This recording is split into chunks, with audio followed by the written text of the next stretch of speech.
Here's Donald S. Cherry. Grapes. Very, very nervous here. I'm very nervous with. I got two heavyweights I got to take on. I tell you, it's going to be tough today. But go ahead. Well, what makes you think this is going to be combative? We might just be. Listen, Stephen and I got off. We were the best of friends with boxing, and we got off to a bad start. About how many years ago, Stephen, was it? We kind of a couple, Don. Yeah, a couple. So can we bury the hatchet and preferably not in each other? I was supposed to. Probably my fault. I got a little upset at. I forget even what it was now, but I said something about Newfoundland and and all that stuff and everything, and we got off to a bad start. But all right, I buried it. Okay. Okay, Stephen? I'm okay, Don. We're good now. All right.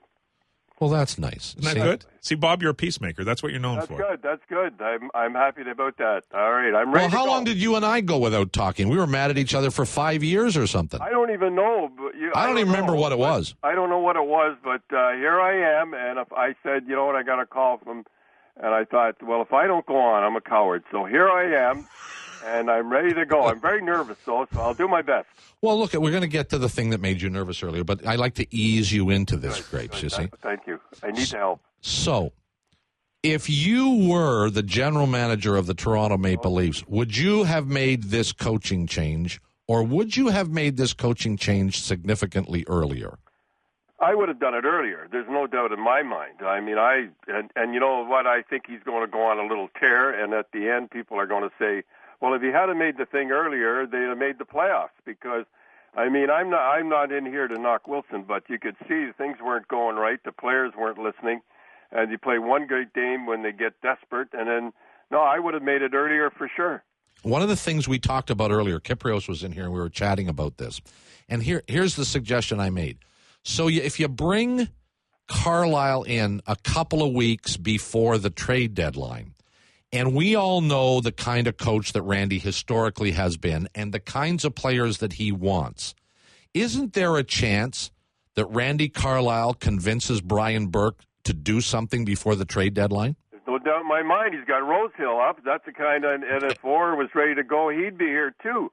And I no doubt at all. But I honestly believe he wasn't going to make a change till the crowd got. I've been in a lot of buildings and I've heard cruel things, but I've never heard fire Wilson. And it sounded like there was 20,000 saying it at the same time, which is amazing.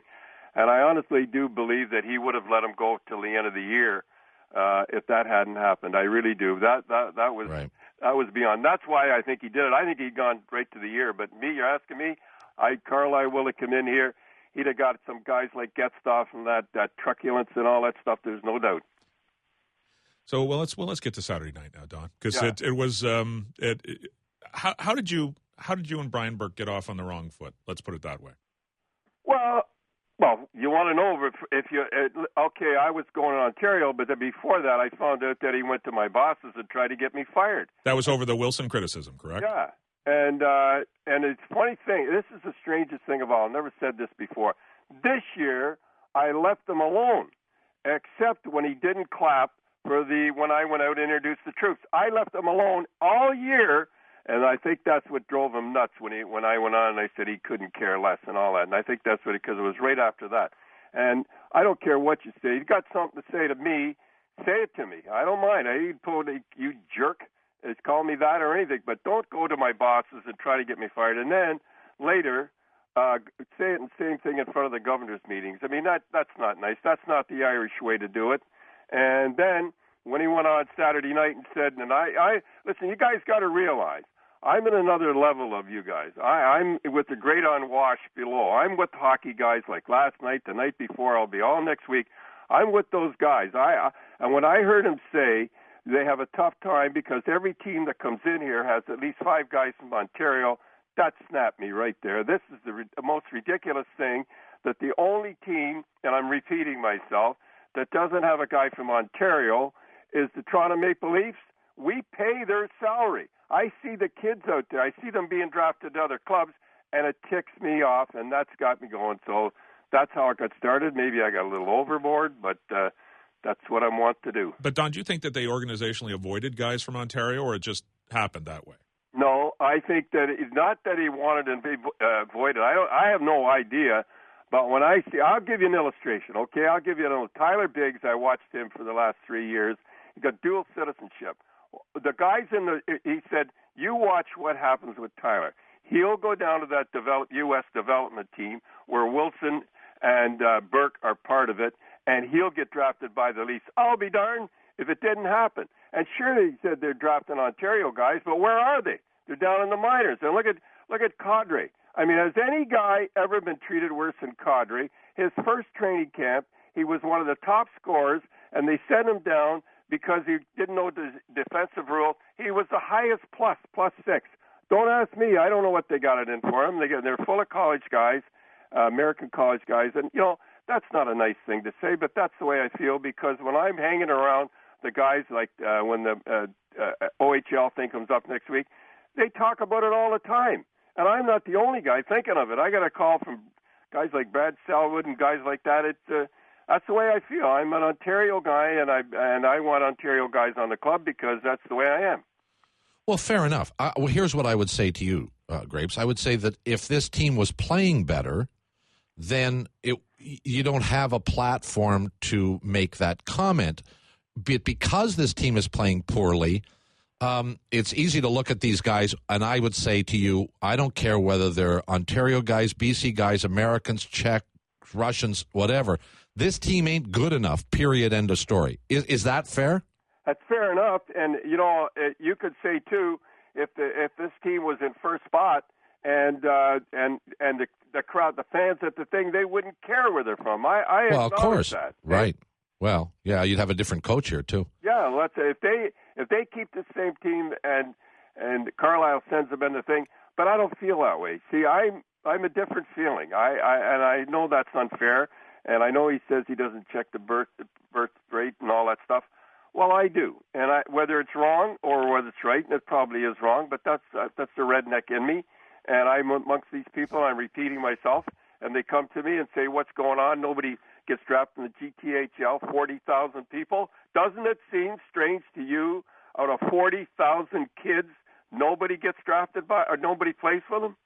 Well, look, here's what has occurred to me, and we've talked about it here on this program, is the number of Americans and American college kids on this team.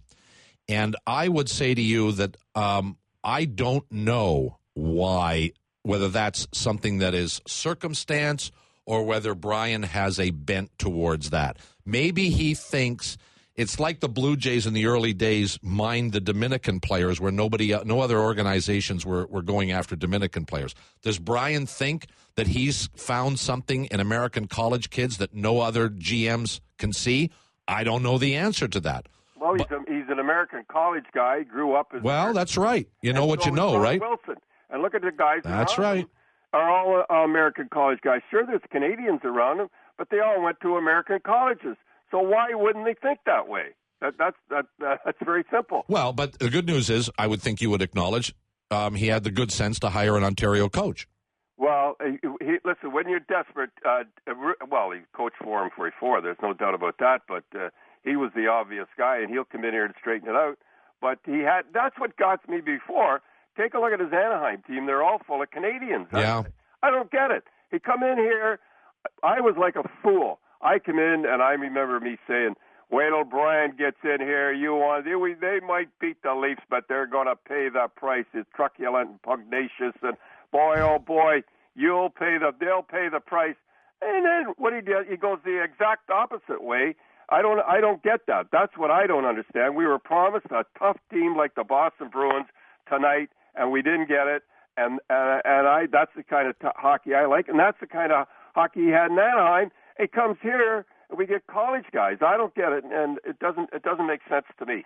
Now, Don, I know occasionally people have wanted you to be fired before and have threatened your job and things like that, and you've worked for people that even in-house there that maybe wanted you gone. But then the idea that at the Board of Governors, I guess what was implied was if you guys want to get this contract, if you want to renew Hockey Night in Canada when it comes up at the end of next year, you better get rid of this guy. How do you like that? How does that strike you, the idea that the contract and CBC's continued ownership of Hockey Night in Canada might rise or fall depending on whether you're there? That's exactly right, and that's what I heard too. That this guy, don't forget, we're going to be the guys that are going to be in charge here.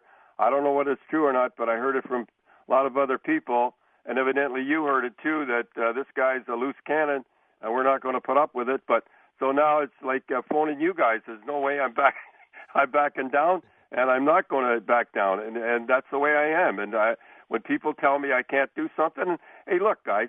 I've had a long ride. I really have, 20, and I really enjoy going in Saturday night. But if they come up to me and say, look, Don, I've already been told this once about 4 years ago. I just said, well, we'll see, and she's gone now too. But if they come to me and say, look, Don, we got to get rid of you, and this is the way it is. There's no hard feelings in that. I'll just say toodaloo. It's been a good ride, but I'm not going to change. It's too old to be changing now. Do you have any sense that might actually happen, Grapes? Well, not right now. They're not too bad to me. They leave me alone. But I know for a fact if Nancy Lee had been in here and that Hillary Redikoff or whatever his name was, who called me, my boss calls me despicable and reprehensible, and I think it would happen. But I don't know what happened now. I'm flying pretty. I hate to say it, but I'm flying pretty good right now. Don, there's people out there who I believe think that you would rather go out on your shield, that you would rather go out in a blaze of glory on something like this than just have a kind of a quiet retirement. Is that true in any way? Well, I never thought of that. I know I did in Boston. It was like it was like show me out on a burning ship. I never thought of that, but that wouldn't be bad. Tell you the truth, sounds pretty good. Anyhow, it sounds like something I do. It does. It does. Here's the one thing you need to know, Grapes, and I think you know this. There is nobody dumber in all of the world than broadcast executives, no matter where they are. And the inevitability is guys like us always last longer than they do. Gosh, I remember. Now, let me get it what year it was. I went on one of your first shows, I think a long time I mentioned. When did you get fired by the Rockies? I got fired by the Rockies, yeah. What was the year? 1979-80. In 80, yeah. A week after you got fired, you came and sat in the studio and did 2 hours with me. Yeah, that was. And we had a laugh. Westbury, wasn't it? Yeah, across the street from the Westbury, the old studios. Yeah. I remember going up the stairs, and you said, "Can you stay a couple of minutes?" It was a little wee studio. Remember that? Yeah. And I said, "Sure, I got nothing to do. I don't start drinking till 9 o'clock." So we sat there for 2 hours. Yeah, I couldn't shut you up. How long is, I was going, I'd see how great I was. I knew I'd be on, and here I am, how many years later with you on? Yeah, well, so either... We've seen a lot of them come and go, haven't we?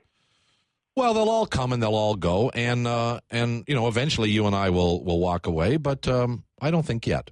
No, not yet. We're still plugging along. I don't know if we'll walk away, but one thing I'm happy about phoning tonight is, I'm kind of making up with you with Stephen. I always felt bad about that. And I think I was a guy that should have just, sucked it under it a little bit. But anyhow. Well, you're a couple of beer drinkers. You should get together and have a beer together. I think that could be arranged, yes. And talk about boxing. That's what we love. We love the best. I'd like that, Don. Okay, Steve. Grapes. See you guys. Toodaloo. Toodaloo, you guys.